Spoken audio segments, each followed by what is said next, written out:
Conceitos básicos da fé. Santificação, palavra derivada do latim sanctus, do verbo hebraico kadash, ser separado, consagrado, do substantivo grego agiasmos, consagração, purificação, santificação, do verbo agiazo, santificar, separar das coisas profanas ou consagrar, purificar ou santificar. O breve catequismo de Westminster define a santificação como a obra da livre graça de Deus, pela qual somos renovados na totalidade de nosso ser, conforme a imagem de Deus, e nos tornamos cada vez mais capacitados a morrer para o pecado e viver para a justiça.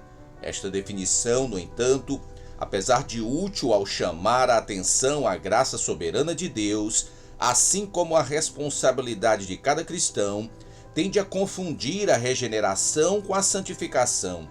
As principais ideias relacionadas à santificação são a separação daquilo que é pecaminoso, por um lado, e por outro, a consagração àquilo que é justo e que está de acordo com a vontade de Deus. A santificação precisa ser distinguida da justificação. Na justificação, Deus atribui ao crente, no momento em que recebe a Cristo, a própria justiça de Cristo, e a partir de então, vê esta pessoa como se ela tivesse morrido, sido sepultada e ressuscitada em novidade de vida em Cristo, de acordo com Romanos capítulo 6, verso 4 a 10. É uma mudança que ocorre de uma vez por todas, na condição legal ou judicial da pessoa diante de Deus. A santificação, em contraste, é um processo progressivo que ocorre na vida do pecador regenerado, momento a momento. Na santificação ocorre uma cura substancial da separação que havia ocorrido entre Deus e o homem, entre o homem e os seus companheiros, e entre o homem e si mesmo, e entre o homem e a natureza. Visões variadas. 3 principais visões precisam ser mencionadas. Primeiro, santificação batismal. Esta é a visão católica romana, que defende que no batismo é removida não somente a culpa, mas também a depravação do pecado. Esta afirmação é certamente negada pelo próprio ensino católico romano, de que os pecados seguintes devem ser constantemente confessados no confessionário, perdoados pelo sacerdote e removidos por meio das penitências. Visão número 2. Perfeccionismo. Aqueles que defendem esta visão ensinam que o cristão pode tornar-se perfeitamente santificado ou chegar à perfeição nesta vida. Para que esta convicção seja sustentada, é necessário minimizar, de alguma forma, as exigências tenazes da lei, como, por exemplo, exigir a obediência somente até o limite de nossa habilidade humana, a obediência ao novo mandamento ou lei de Cristo, o mero exercício do amor em tudo o que fizermos, de acordo com Paul Tillich. Tais interpretações das exigências de Deus falham em satisfazer a própria aplicação do 6º e do 7º mandamento que o Senhor Jesus Cristo fez em Mateus capítulo 5, versos 17 a 48, onde em sua exegese o próprio Senhor determina que estas 2 leis são a base de uma perfeição na qual somos exortados a nos tornarmos perfeitos como o nosso Pai Celestial, verso 48. Os metodistas e outras igrejas cristãs da tradição arminiana ou wesleyana, em geral, ensinam de alguma forma o perfeccionismo. Visão número 3. Santificação progressiva. Esta é uma visão de Calvino e de todos os cristãos que defendem uma teologia reformada. Esta só pode ser corretamente entendida quando se percebe que ela destaca que a santificação, conforme ensinada na Bíblia Sagrada, aparece em 3 aspectos. Item A, posicional. Todos aqueles que são regenerados ou salvos são posicionalmente vistos como totalmente santificados em Cristo. Por esta razão, embora o apóstolo Paulo tenha censurado o cristianismo dos coríntios, classificando-o como carnal, de acordo com 1 de Coríntios 5:1 e 6:1 a 8, ele ainda diz que eles são santificados em Jesus Cristo e chamados de santos, de acordo com 1 de Coríntios, capítulo 1, verso 2, capítulo 6, verso 11, conforme Atos, capítulo 20, verso 32, Hebreus 10 e 10 e 1 de Pedro 1 e 2 e Judas, verso 1. O livro aos Hebreus funciona como uma ponte entre este aspecto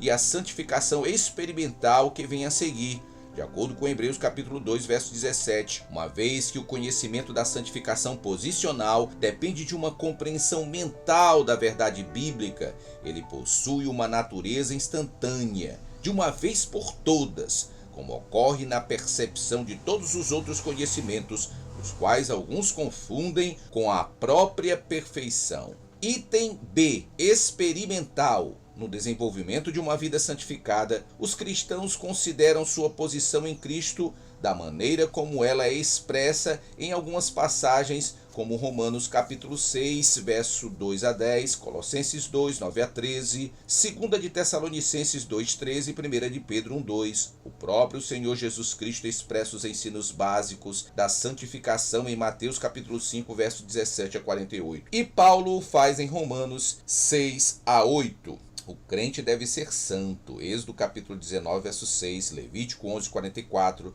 e 1 de Pedro 1, 15. Mas seu crescimento na santificação repousa na dependência de sua posição e em sua entrega, momento a momento, à vontade de Deus e à disposição de andar no caminho do Senhor. Uma vez que Deus escolheu deixar que o crente ainda tivesse em si mesmo a natureza caída, de acordo com Romanos 7 e Gálatas 5,17, versos seguintes. Nenhum de nós poderá alcançar a perfeição até que esta natureza seja finalmente removida. Na melhor hipótese, o que cada cristão pode fazer é progredir em direção à perfeição. Item C, final. Quando o crente partir para estar com Cristo, ou no momento em que o Senhor vier arrebatar sua igreja, o que ocorrer primeiro? A natureza caída será completamente removida e cada crente receberá o corpo da ressurreição, será glorificado e se tornará semelhante ao Salvador, de acordo com Romanos, capítulo 8, verso 29 e 30, 1 de João, capítulo 3, verso 1 a 3 e Judas, verso 24. Meios de santificação. O meio externo é a palavra de Deus. O Senhor Jesus Cristo orou, abre aspas, santifica-os na verdade, a tua palavra é a verdade, fecha aspas, João 17, 17. Uma vez que ele concedeu as Escrituras através de sua inspiração, ele nunca trabalha contra, mas sim através delas. O meio interno é a presença e a direção do Espírito Santo em nossos corações.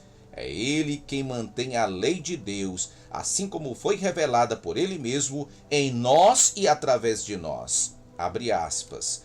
Portanto, o que era impossível à lei, visto como estava enferma pela carne, Deus, enviando seu Filho em semelhança da carne do pecado, pelo pecado condenou o pecado na carne, para que a justiça da lei se cumprisse em nós, segundo o Espírito. Fecha aspas, Romanos 8, 3 e 4. Esta é a chave para o Espírito e a própria vida cheia do Espírito Santo. Como conclusão, a suprema obra de Deus pelo seu Espírito e pela ação responsiva do homem devem ser combinados em uma visão adequada da santificação, de acordo com Filipenses capítulo 2, versos 12 e 13. Amém.